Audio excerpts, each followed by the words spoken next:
విద్యార్థి యువజన సంఘాల నేతలపై కూటమి సర్కార్ ఓపెన్ చేసిన రౌడీ షీట్స్ ని ఎత్తివేయాలని విద్యార్థి సంఘం నాయకులు రోడ్డెక్కారు. రాష్ట్ర వ్యాప్తంగా ఆందోళనలో భాగంగా విజయవాడలో విద్యార్థి యువజన సంఘాల ఆధ్వర్యంలో పెద్ద ఎత్తున ధర్నా చేపట్టారు. చేతులకు సంఖ్యలు వేసుకుని విద్యార్థి సంఘాల నేతలు నిరసన తెలిపారు. ఫ్రెండ్లీ గవర్నమెంట్ అంటూ లోకేష్ చెప్పిన మాటలన్నీ అబద్ధాలేనని, ఇప్పటి వరకు ఉన్న కూటమి సర్కార్ ముసుగు ఇప్పుడు తొలగిపోయిందంటూ వారు ఆగ్రహం వ్యక్తం చేశారు.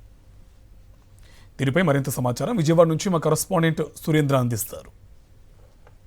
విద్యార్థి యువజన సంఘాల నేతలపై రౌడీ షీట్లకు ఓపెన్ చేయడానికి వ్యతిరేకంగా ఈ రోజు రాష్ట్ర వ్యాప్తంగా నిరసనలకి పిలిపించారు విద్యార్థి యువజన సంఘాలు.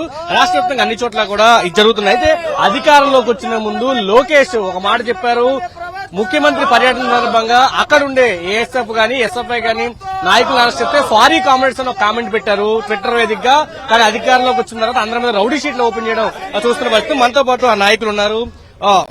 ఏం చెప్తారంటే, ఎన్నికలకు వచ్చిన మొదట్లో చంద్రబాబు పర్యటన సందర్భంగా అక్కడుండే కమ్యూనిస్ట్ పార్టీ నాయకులు గానీ విద్యాసంఘాన్ని అరెస్ట్ చేస్తే సారీ కామ్రేడ్స్, ఇటువంటి తప్పు మళ్లీ జరగదంటూ ట్వీట్ చేశారు నారా లోకేష్. కానీ ఈ రోజు ప్రధానంగా ఏఎస్ఎఫ్ గానీ ఏఎస్ఎఫ్ గానీ ఈ సంబంధించిన నాయకుల మీద రౌడీ షీట్లు ఓపెన్ చేసిన పరిస్థితి కనుక ఏం చెప్తారు?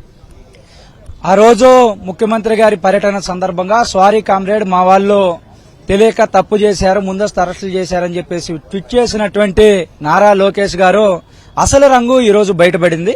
ఆ రోజు కేవలం ప్రజలను మభ్యపెట్టడం కోసమే ట్వీట్ చేశారు.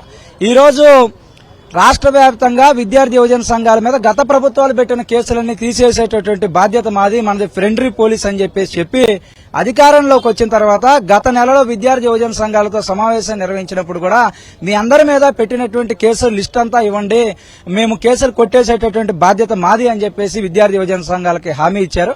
కానీ ఏదైతే జాబ్ క్యాలెండర్ ఇవ్వలేదు, నిరుద్యోగ భృతి ఇవ్వలేదు, ఎన్నికల్లో ఇచ్చిన హామీలు అమలు చేయలేదని ఏదైతే విద్యార్థి యువజన సంఘాలు ప్రశ్నించడం మొదలుపెట్టాయో, గతంలో ఉన్నటువంటి కేసులు మొత్తాన్ని తిరగదోడి ఈరోజు రాష్ట్ర వ్యాప్తంగా ఉన్నటువంటి విద్యార్థి యువజన సంఘాల నాయకుల మీద రౌడీ షీట్లు ఓపెన్ చేయడము, పీడీ యాక్టులు పెట్టడం, పనిచేసేటటువంటి వాళ్ళ మీద ఉద్యమాలని నిరంకుశంగా అడ్డుకునేటటువంటి ప్రయత్నం జరుగుతూ ఉంది. అందుకని ఈ ప్రభుత్వం ఫ్రెండ్లీ ప్రభుత్వం కాదు, చాలా ఫాసిస్ట్ ప్రభుత్వం.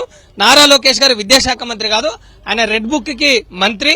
ఈ రెడ్ బుక్ చేతబట్టుకుని రాష్ట్రంలో ప్రశ్నించిన వాళ్ళు, హామీలను అడిగిన వాళ్ళ మీద ఎడాపెడా కేసులు నమోదు చేసి అరెస్టులు చేస్తా ఉన్నారు. ఇది చాలా దుర్మార్గమైంది. వైఎస్ఆర్సీపీ విద్యార్థి యువజన సంఘాల నాయకుల మీద కూడా రాష్ట్ర వ్యాప్తంగా పదే ఇబ్బడి ముబ్బడిగా కేసులు పెట్టి ఒక ఫాసిస్ట్ నిర్బంధ కాండని నారా లోకేష్ కొనసాగిస్తున్న నేపథ్యంలోనే రాష్ట్ర వ్యాప్తంగా అన్ని జిల్లా కేంద్రాల్లో ఈ నిరసనలు పెద్ద ఎత్తున నిర్వహిస్తా ఉన్నాం. ప్రభుత్వం ఎందుకు భయాందోళనకు గురైతా ఉందో సమాధానం చెప్పాలి విద్యాశాఖ మంత్రి. సిగ్గు లేదా ఈ రాష్ట్రంలో? మీరు 100 రోజుల్లో అని చెప్పారు, 100 రోజులు అయిపోయింది కదా, అధికారంలోకి వచ్చారు కదా, 1.5 సంవత్సరం అవుతుంది కదా, పీపీపీ మోడల్ ని మీరు అమలు చేస్తారా?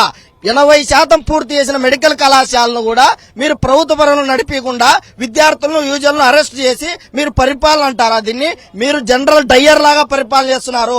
పోలీస్ యంత్రాంగాన్ని ఉపయోగించుకొని ఈ రోజున విద్యార్థి యువ సంఘాలపై రౌడీ షీట్లు పెట్టడం అంటే ఇది నిజంగా ఇంతకంటే నీచమైన చర్య ఎక్కడా లేదు. కూటమి ప్రభుత్వ విధానానికి నిరసనగా చేతికి సంఖ్యలు వేసుకుని వాళ్ళంతా కూడా నిరసన తెలియజేస్తున్న పరిస్థితి కనిపిస్తుంది. రౌడీ షీట్లు ఎత్తేయకపోతే సీఎం క్యాంపు కార్యాలయాన్ని కూడా ముట్టడిస్తామంటూ విద్యార్థి యువజన సంఘాలైతే హెచ్చరికలు జారీ చేస్తున్న పరిస్థితి అయితే కనిపిస్తుందని చెప్పాలి. కెమెరా పర్సన్ శివప్రసాద్ తో కలిసి సురేంద్ర, సాక్షి టీవీ, విజయవాడ నుంచి.